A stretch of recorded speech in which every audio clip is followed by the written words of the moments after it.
SANDHAN, All Gujarat Integrated Classroom. સેટેલાઇટના માધ્યમથી જોડતી કડી એટલે સંધાન. Namaskar. Good morning to you. On behalf of the Knowledge Consortium of Gujarat, I welcome all of you to watch this special session, a very unique session here today. The Knowledge Consortium of Gujarat, as you are all aware, is a unique platform which has been mandated to facilitate academic reforms in the state of Gujarat. It is also one of the unique efforts of the government of Gujarat, the education department, at a time when the whole era is going towards a internationalized system of education. We are all moving towards a global village. We are all entering into a state where technology has brought about immense changes. A time when the education system is moving fast, trying to keep pace with all kind of changes that are happening globally. At such a time, it is indeed a matter of immense privilege to all of us that we have with us in the studio at SANDHAN two of our very special guests. It gives me great pride to introduce to you Mr. Victor Huang, who is a venture capitalist from Stanford, California. We also have a senior research scientist, Dr. Ade, here with us. We welcome you here this morning, and on behalf of the Education Department, let me extend a very, very warm wish to you, and I hope your stay here in India is going to be wonderful. Thank you. In fact, I'm really happy to share with you that Victor and Dr. Ade are here to talk to us about some of their ideas. They're going to share with us some of their views about what is the importance of the education system in the context of the enterprise that the state has. Gujarat, as you're aware, has a very rich background of enterprise, and it happens to be one of the states which has the fastest growth rate in this country. We can also boast of a very unique event called the Vibrant Gujarat Summit that is held once in 2 years, and this has brought about global recognition to this state. So at such a time, having specialists like you who have global exposure with us to talk to our students of higher education, students and the teachers of higher education, is really a matter of pride. So I think without wasting much of time, let me request you to share with us what exactly brought you to India and what thoughts you have to share with our students. Okay. Dr. Ade, Victor, whoever. Yes. Thank you very much, Nandin. What we're trying to do is we pose the question to ourselves, is it possible to replicate a region like the Silicon Valley in Gujarat, particularly in Ahmedabad?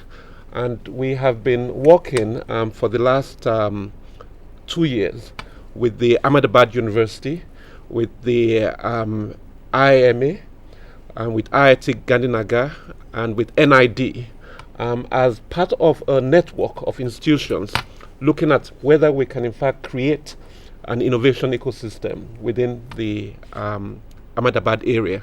We are also joined by a group of investors from Mumbai. And part of the issue is, can we turn knowledge into capital? Wonderful. And that's what we want to do it efficiently. So we're here at this time because we've come to meet with our network partners. Wonderful. And one of the part of our extended network in the Silicon Valley is Mr. Victor Huang, who's a venture capitalist at T2 VC, and he has just completed a global innovation summit that took place in San Jose, California, where there were over 400 investors from all over the world. And he will be able to share with us some of what it brings in terms of capital. And so one of the ways to think about our initiative is that we're bringing capital, knowledge, and entrepreneurship together in order to create a lot of technology ventures within the Ahmedabad area, which will lead to a multiplication of prosperity for all, including both in the rural and in the urban sectors. So that's what our goal is. I'm working with Ahmedabad University and several of the network partners. That's amazing. Thank you. Do you really think we can create a Silicon Valley here? I think we can. The answer is yes. Wonderful. And as we will see, both from Victor's talk, we want to emphasize that if it is a goal of the state to have it, then we will see some of the things that we need to do together, working together to create the Silicon Valley. But we think there is a lot of knowledge assets we have found in Gujarat. There's an entrepreneurial spirit that is historical. That's right. And so we think bringing just a few of these components will make the matter of creating Silicon Valley-like, because we have to correct for culture. It's not just to replicate, it's to say what are the other cultural things, so that we at Stanford can now begin to learn from Ahmedabad how to do it better. So that will be a part of our goal. Well, coming from somebody who's from the Stanford University, it's indeed a credit for us. We're very happy to hear this, and it seems very promising what you're saying. Yes, What do you have to say, Victor, on this? I think this is a very interesting opportunity, and the opportunities and the resources in Gujarat are significant. And what's interesting about when people talk about replicating Silicon Valley is they often think of it as a place.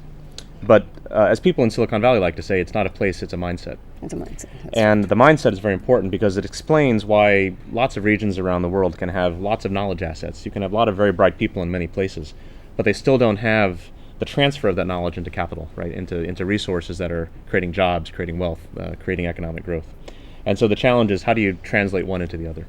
And that's where Silicon Valley has developed a particular type of recipe for doing so. So I've got a brief presentation here I can talk through, but you're welcome to continue to discuss it with me. We'd be happy to see your presentation. We can take it further from there. Okay. This is a presentation that derives in part from a book that I published a few months ago called The Rainforest. And it's about how you build these venture ecosystems. When we think of communities like Gujarat or Silicon Valley, we think of them as ecosystems as a whole, like biological systems. We see their behavior very differently than we might if we saw them as traditional economic entities. Right. So I call this presentation Building a Venture Ecosystem, the Power of Networks, Diversity, and Trust. So to start with, what I like to do is to take people through history and say, when we think about growing economies, what do we know? Where are we based on the history? History. If you look back in 1776 is when we started the whole field of classical economics, the idea that value came from raw inputs into the system. This was the year that Adam Smith wrote his book, The Wealth of Nations. Wealth of Nations. And classical economics really was born. In 1871, there were a series of essays that came out, and the idea was that it wasn't just the cost of inputs anymore. It wasn't as if in the time when Adam Smith wrote his book, England was very stable. There wasn't a lot of movement. But they found that when things start to shift, when the price of goods starts to change, there's a supply-demand equilibrium. There's a balance between supply and demand, the people producing and the people consuming. And so neoclassical economics was born, which was about trying to find this equilibrium, right? And so you find a lot of the work that governments do now is in trying to keep that equilibrium, right? That's right. When people started to look at how you created more economic growth, in 1990 there was a theory that came out from Michael Porter at Harvard Business School, which was about business clusters. And this is a map of Detroit, which is the motor industry for making automobiles in the United States. And you can see it had geographical effects. Everything tended to cluster together. And the idea was that putting things close together created more economic growth. And this has been a field that has become quite popular. But what's happened is the results actually haven't been as good as the theories predicted. That's right. And so we've been looking at this situation, and people looked around this problem all over the world and said, why is it? How come we can know so much about the way economies function, but we still can't create more growth? So today it all seems rather unsatisfactory, because people are not just trying to describe economic systems, they're trying to cultivate them, they're trying to grow them faster. And so what can we do about that? So the world's looking for a new framework to accelerate this growth. If we look across history from 1776 to 1871 to 1990, here we are today in 2012, the answer is, well, what do we need? What's left? We're looking for something new. All the old solutions haven't really worked. If you look at the old solutions, they really were like this model. This is a picture of assembly line, right? People making things, and according to what we know about economics, the cheaper you make things, the more you sell it for, the more value you create for customers, the better the business. That's right. And so this economic model has been around for a couple hundred centuries, a couple centuries for us. And if you take this to the modern era, it's the same thing. This is a Foxconn plant in China building electronics devices. It's the same assembly line model as people had before. So in a sense, with the way we think about business, the way we think about economics is pretty much the same for a long time. We've just gotten better at it. And this is not just for hard goods. This is for knowledge workers as well, right? And knowledge workers are put into the equivalent of assembly lines. You know what time people start working. You know what time they finish. You know the number of phone calls they take or the number of lines they program. It's very measurable, and you try to measure and control it as much as possible. But in a knowledge economy, things are very different, right? It's not just about what you control. It's about what you can't control. And we like to say it's the difference between a plantation and a rainforest. Okay. In a farm, in a plantation environment, what you control is what leads to the economic output. So in a farm, you try to control the crops you plant, you control the amount of water, the fertilizer you put into the system, and you know the amount of crops you're going to get out. You try to control that as much as possible. But if you look at biology, the systems that tend to be the most diverse in creating new plants are those that are natural, like rainforests. And on a farm, for instance, if you had a weed that was unexpected, what would you do? You would kill the weed, right? You'd use some pesticide, you'd knock it out. In a rainforest, the weeds are the most valuable things, right? You let everything grow. And what's interesting in places like Silicon Valley, if we look at the companies that grow there, companies like Facebook 6 years ago were basically weeds. Really, people didn't quite know what they were going to become. And every company that's emerged in the Silicon Valley in recent history was a weed in its start. No one knew what it was going to become. And so when you run economies like a plantation, you tend to kill those. You kill those things that are unexpected. Whereas in rainforests, you want the weeds to grow. So we have this interesting paradox, which is that while plants are harvested most efficiently on farms, the weeds sprout best in rainforests. And this is true not just in biology, this is true in business as well, and in human systems. So the question is, well, if you look at these human systems, the rainforests come from these unpredictable interactions, right? They're things that you can't control. And it's the interaction between all these elements of this ecosystem. It's the ideas, the knowledge, the inventions, in combination with the money, with the talent, with all the resources that go around the community. And every one of these pieces interacts with every other piece of this community. So the question is, well, what do you do with that? How do you create these types of unpredictable interactions? And this requires a big shift in perspective, because traditionally in economics, we've thought of land, labor, and capital as the basic factors of production, and some would argue technology as a factor of production, going into a system, and out would come this output. But the way we have to look at it now is in the real world, you don't just have factories or gears, you have real human beings. And each of those factors of production are controlled by a human being. A land is controlled by a landlord, labor is controlled by an engineer, capital is controlled by an investor, and technology is controlled by a scientist. Okay. So something about the way these people interact causes that output. It doesn't just happen on its own. Those people have to do something together. And in Silicon Valley, they do. And what you find is that in most of the world, and real human beings are actually quite separated. They're separated by geography, by culture, by language, by social networks, and by lack of trust. And it's almost like they have these walls up around them. And this is by far the norm in the world. The norm in the world is walls. You can have people sitting right next to each other who still don't understand one another. You can have people who have lots of knowledge in their heads, but knowledge sitting in one person's head is the equivalent of knowledge that's not useful to the world. And so how do you get ideas, resources, basic factors out into the rest of the world? How do you get rid of these walls, or how do you overcome these walls? And this is actually interesting. We were just visiting Gandhiji's ashram yesterday, and here's a quote about this as well. It says, basically, we're all separated by these barriers.